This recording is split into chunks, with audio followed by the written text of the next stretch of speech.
Партиямыздың жанынан құрылған ерекше қажеттіліктері бар балалардың құқығын қорғау жөніндегі кеңес мүшелері Қарағандыдағы техника құрылыс колледжінің жұмысына да тексеріс жүргізді.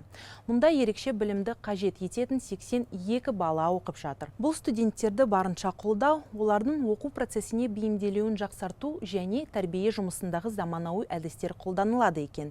Тіпті арнайы кабинетте олардың ұсақ қол моторикасын дамыту бойынша жұмыстар жүргізіледі. Ерекше білімді қажет ететін 82 бала білім алуда, әртүрлі мамандықтарды, әртүрлі диагноздармен екі арнайы тобымыз бар. Бұл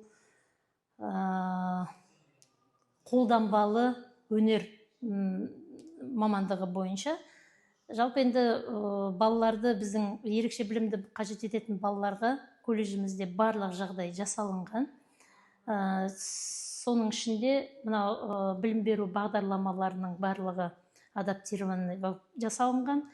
Одан басқа ол кісілердің кіріп шығуы, жүріп тұруы мәселелерінің барлығы өз деңгейінде жасалынған.